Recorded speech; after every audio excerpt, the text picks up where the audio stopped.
Fala galera, bora ler a Bíblia, vamos continuar?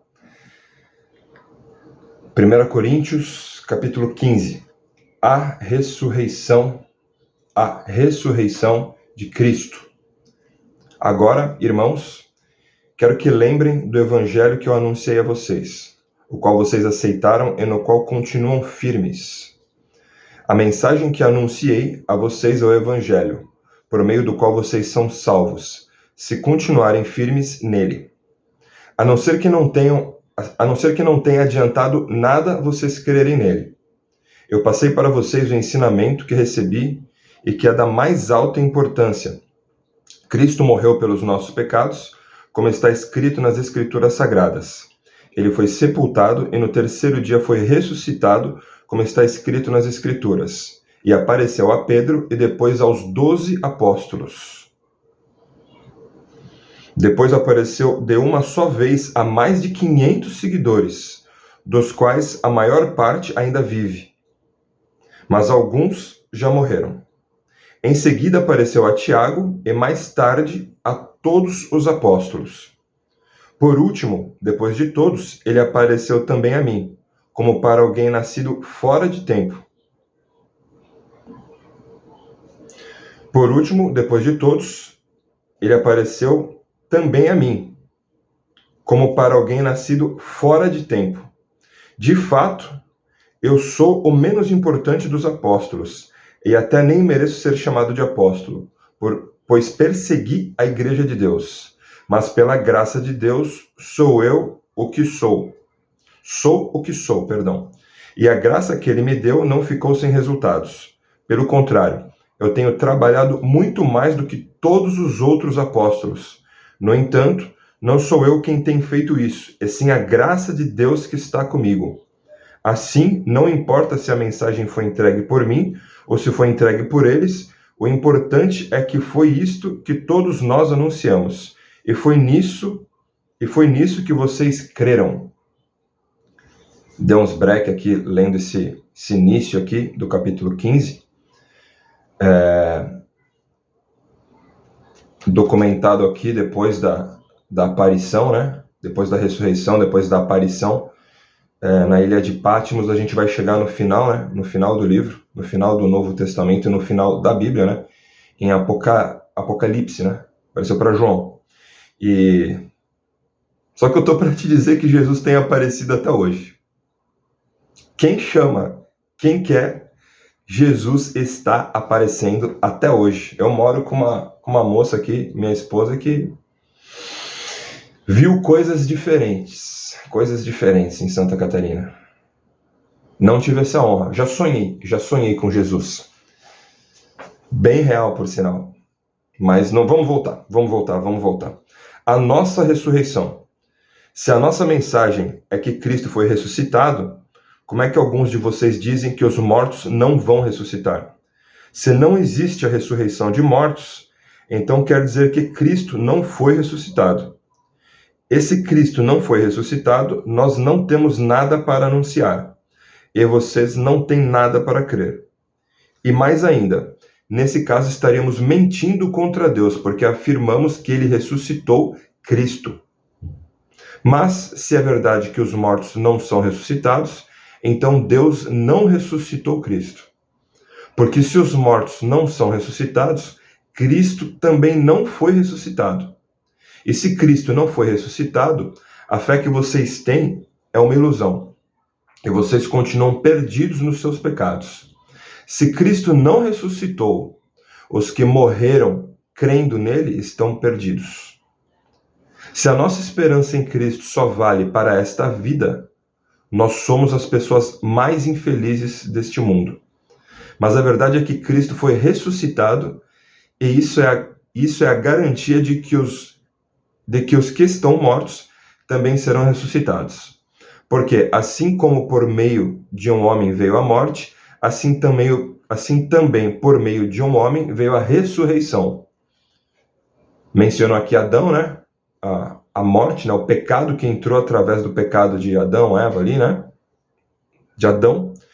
E depois a vida, né? A ressurreição, a vida veio através de Jesus Cristo, que resolveu resolveu dar a vida por nós, né?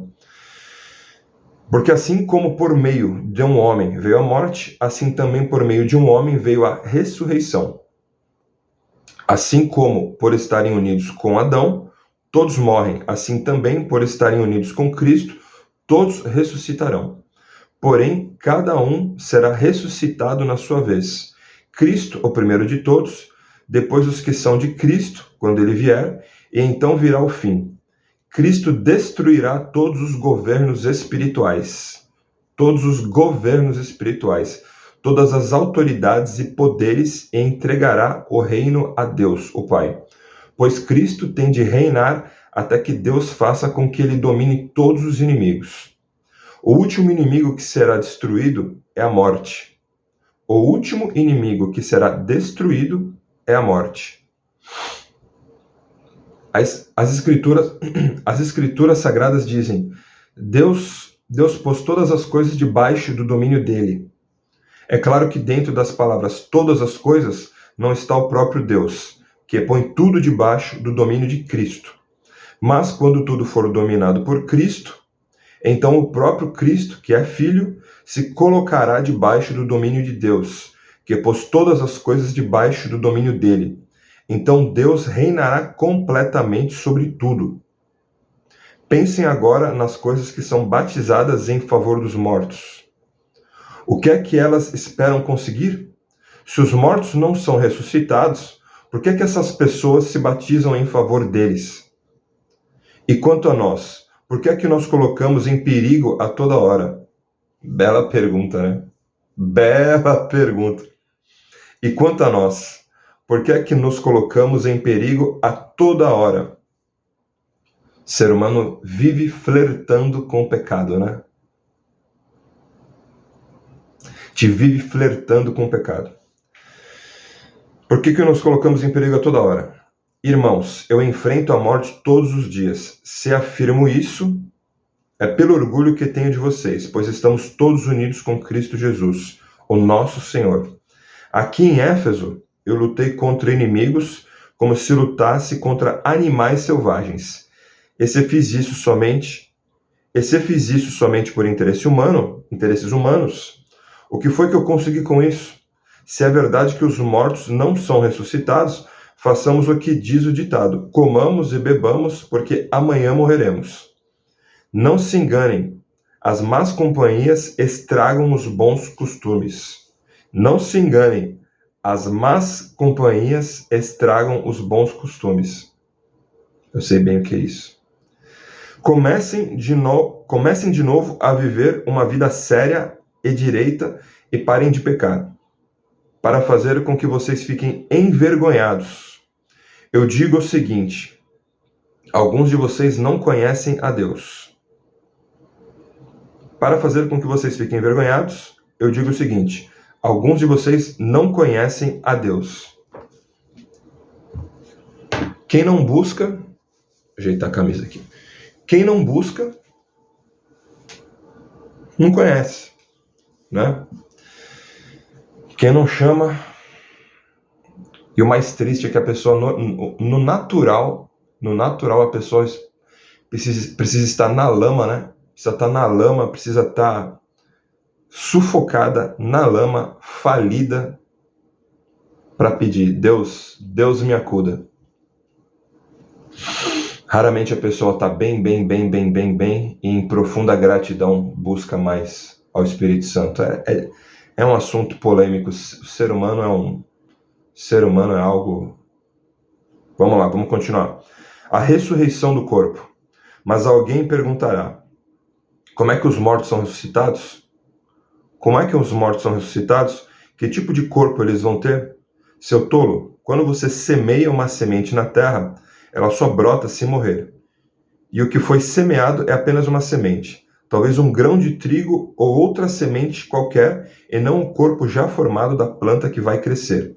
Deus dá a essa semente o corpo que ele quer e dá a cada semente um corpo próprio. E a carne dos seres vivos não é toda do mesmo tipo? Os seres humanos têm um tipo de carne, os animais outro, os pássaros outro, e os peixes ainda outro. Há também corpos há também corpos do céu e corpos da terra. Existe um tipo de beleza que pertence aos corpos celestes, e há outro que pertence aos corpos terrestres. O sol tem o seu próprio brilho, a lua outro brilho, e as estrelas têm um brilho diferente. E mesmo as estrelas têm diferentes tipos de brilho. Pois será assim quando os mortos ressuscitarem. Quando o corpo é sepultado, é um corpo mortal, mas quando for ressuscitado, será imortal. Quando o corpo é sepultado, é um corpo mortal, mas quando for ressuscitado, será imortal. Quando ele é sepultado, é feio e fraco, mas quando for ressuscitado, será bonito e forte.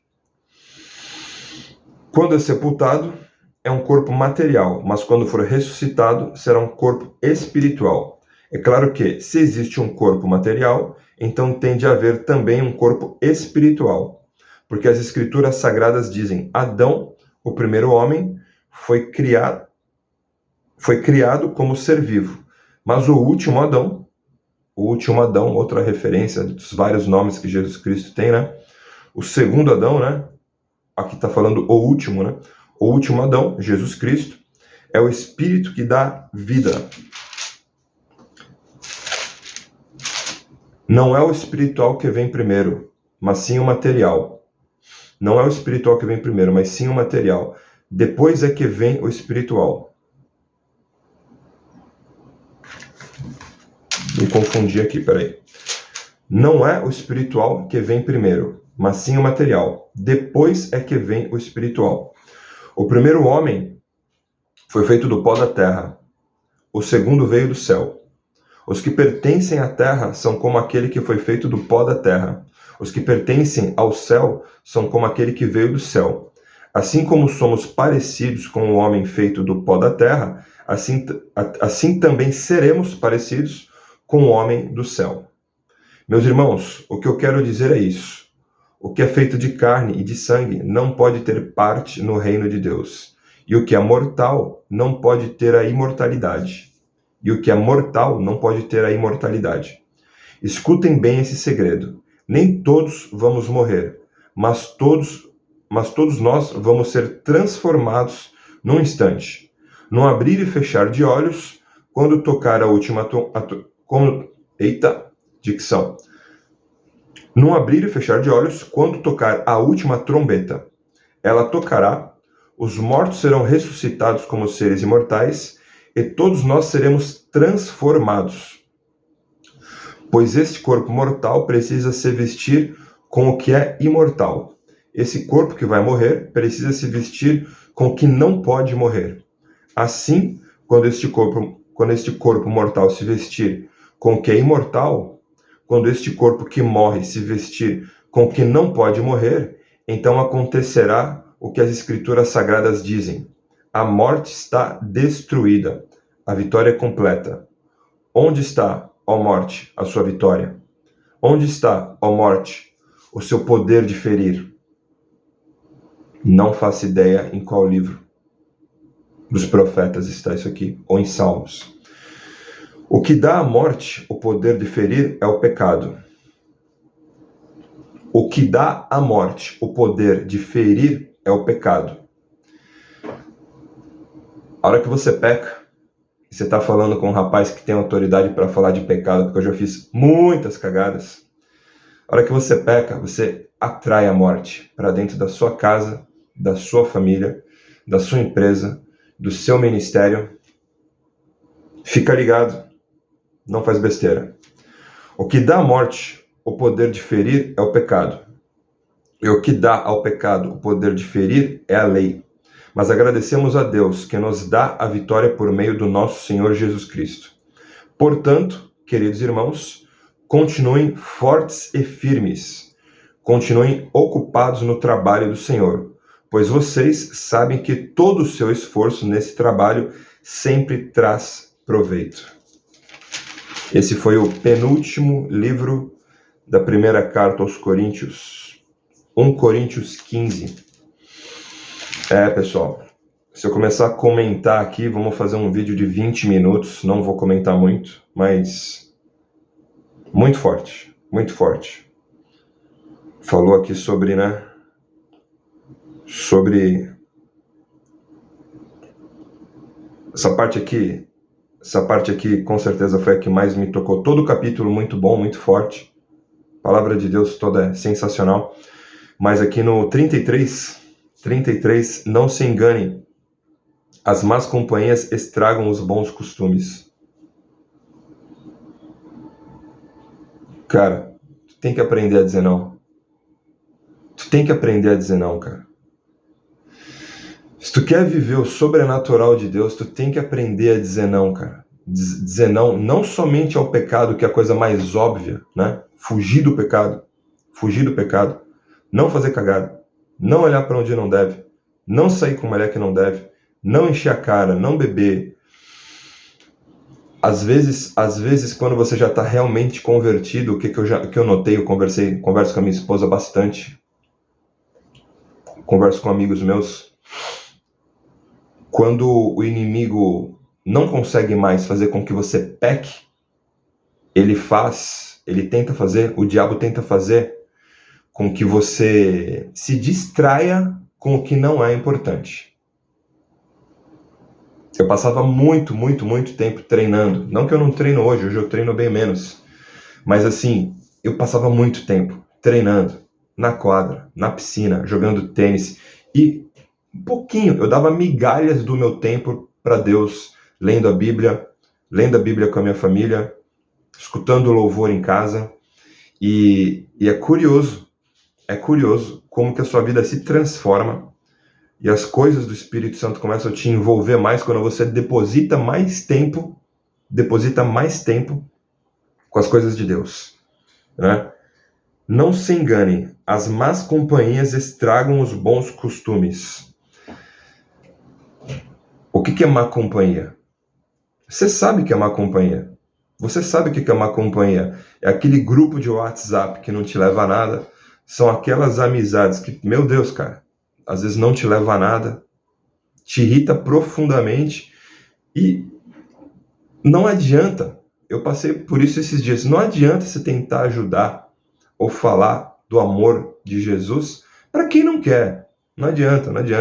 Nas últimas 3 semanas eu investi, fiz minha parte. A pessoa não quer. Não adianta você evangelizar quem não quer. Qual que é o segredo? Orar. Já falei em outros vídeos, mas vale a pena repetir. Não tem o que fazer?